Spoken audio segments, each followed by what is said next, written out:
is funding money to start that business. And we're pretty excited this morning because Total Petroleum Ghana PLC has an initiative running and has been able to help young people who want to be entrepreneurs, especially for startup businesses. They've been able this year to give 3 startup businesses 70,000 Ghana cedis each, summing up to 210,000 Ghana cedis, and the beneficiaries are seated here this morning, of course, with the Deputy Project Manager, Startup Challenge by Total Energies. Her name is Anita Boache. Anita, you're very, very welcome this morning. Thank you she became my very good friend just moments ago. I won't explain. And she's here with 3 of the beneficiaries. Adriana Apj Nsia Nimo.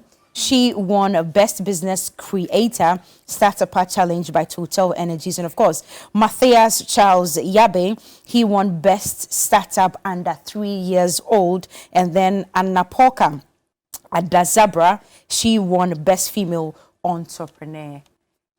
You're very welcome. Ladies and gentlemen, you're very welcome. Thank you. Quickly, I'll just come to you, Anita. Okay. So where did this initiative start from? Why did you even decide to do this as Total Energies? Okay. So Total Petroleum Ghana PLC, together with other affiliates worldwide in more than 130 countries, looked at the contribution in the various countries in terms of economic development. I mean, that's just one aspect, and then social contribution. Thought it wise to help to start with the African continent, build up their economy through the youth. So in 2015, we started with the first edition of the Startup to discover young entrepreneurs who are aged between 18 years to 35 years, to put across their business ideas and then get some support from the brand that is Total. Yeah. So in 2018, we held the second one. And for each of the 2, the categories, the criteria of eligibility, as I said, was being between the ages of 18 to 35 and being a citizen of the country. The first one was held in Africa. The second edition was held in 55 affiliates around the world. And so you had to be a citizen of the country. So for Ghana, you have to be a Ghanaian. And then the third criteria was to have a project, a startup. For this third edition, you didn't just have to have a startup. You had to either have a business idea that you're yet to commence, or you have a startup that is under 3 years old.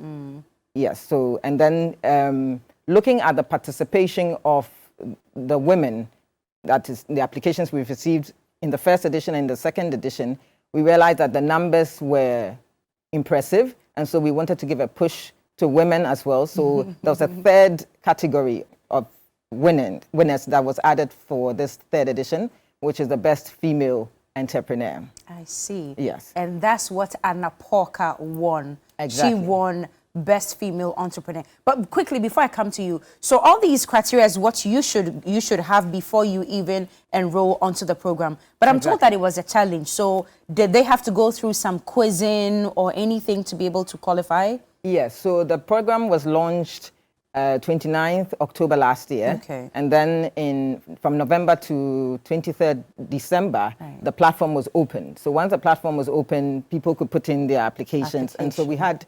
1,229 applications. What did you say? 1,000. Over 1,000. Yes, that's for Ghana. Oof. Not to talk of the other African and even countries. the world. This is a lot. There are 29 others that were involved in the competition. And these were your top 3? Yes, these were And you top came 3. out as what? Best Female... What? So I'm told that your business is called... what is it again? Please remind me. Farmio.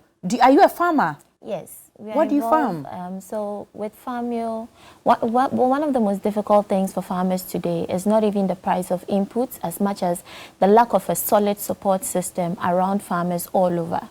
Now, gradually, the land sizes available in rural, even in urban areas, are reducing for farmers to be able to farm in the quantities needed to feed the population. Are we building on all the lands? Yes, we are building on all the lands, and even on the lands much available for farming as they used to be. As they used to be. Now, greenhouse farming exists, but then people view it generally as an expensive and time-consuming venture. But what we do is make it easy for a farmer or anybody else who is not a farmer to go into farming using greenhouse farming. Now, we provide these affordable greenhouse farming systems for them, automated greenhouse farming systems, more to say. Then we also make available for them management services. So you may not have to directly be a farmer yourself, but once you are able to own a greenhouse farm, we can provide you the managing, which is doing your cultivation for you, your direct farming practices. We're able to provide you trained farm hands. We're able to provide you an on-call agronomist, which farmers today don't have. So even you don't even do that just for greenhouse farming, we do that for any other farmer that comes to us to involve us in the process. Now, this goes a long way to improve upon the production system, the agricultural production system that we have in Ghana today. The whole value chain, we improve upon it at all the various stages. Then we go a step further to provide them access to markets. So our farmers don't just produce, we provide them where to sell their produce. So be able to sell the end product. The end product. Fantastic. Where did you get this from? Did you study agriculture in school, or your parents were farmers? Where did this come from? No, actually, I did. I'm a trained computer scientist, but I also have a passion for agriculture. Fantastic. So I found a way to blend my technological skills with agriculture today, and we are doing that through greenhouse farming. I mean, there's precision farming techniques, and this is not said well enough in Ghana. Only 1 in about 4 youth in Ghana have access to the various agricultural technologies that is needed to drive agricultural farming system. One day we'll have a proper conversation on agric and the challenges, and you'll be one of my guests. But for today, let's just go to the rest. Matthias, I'm told you won, okay, it's here. The name of your company is AcoFresh, and you won Best Startup Under 3 years. So your business, AcoFresh, is less than 3 years old. Yes, please. What do you do? Yes, so AcoFresh is a green cold chain solution that is offering smallholder farmers effective means of preserving their fresh farm produce in order to reduce post-harvest losses. Post-harvest losses is something that is global. It's not just something that is present in Ghana. Currently in sub-Saharan Africa, smallholder farmers are losing up to 40% of all harvested produce before getting to consumers. And you'll be so sad to know that just in Akumadan, which is one of Ghana's major tomato farming communities, nearly 7,000 farmers are losing up to $2 million worth of fresh tomatoes every year due to post-harvest losses. So this makes our work very critical. They get rotten. We are not able to preserve. Exactly. You know, so what we are doing is that we have designed a solar-powered cold storage preservation technology that extends shelf life of perishable crops from 5 days to 21 days, helping farmers reduce losses by 50%, improving their livelihoods, as well as boosting the local economy. Where did this brainy idea come from? Did you study it in school? How did you come by this idea? Yeah, so surprisingly, I'm not even studying anything in relation to agric or engineering. But in 2018, I joined a volunteer trip to Akumadan. And during that trip, I met a 56-year-old woman. And what she told me was that I left all my crops on my farm to rot because I didn't get buyers. She also stated that tomato farming is her only source of livelihood to fend for herself and her family. You know, these words from this woman really, really inspired me. You know, and since 2018, what all I've been doing is to look at global collaboration and look at how best I can solve the issue of post-harvest losses. And I came up with AcoFresh because cold storage is not something really new. Just that over the years, because of the cost and the infrastructure, the lack of infrastructure, a lot of people shy away from it. And looking at the energy poverty gap, you know, even if you want to implement cold storage in rural communities, it becomes an issue because of the energy poverty gap. Currently, there are about 3 million Ghanaians who are still off-grid. And so that informed us, you know, to design our cold storage technology using solar panels. I love the statistics that I'm getting this morning. Later on, we'll have a broader conversation on agric and farming in Ghana and all these new technologies that you have introduced. But Adriana, your company's name is Recoplast, and you won Best Business Creator. Yeah. What do you create at Recoplast? Okay, so what Recoplast we basically do is to rethink plastic waste into pavement bricks. So according to a study by the World Economic Forum, it says Ghana alone produces about 1.1 million tons of plastic waste annually. And with this huge number, just 5% is being recycled. So the question is, after emptying these bottles, where do they get to? Right. So that inspired me. And then this same group of people said by 2050, if no proper action is being taken, there will be more plastics in the ocean than fishes, which is a very striking issue.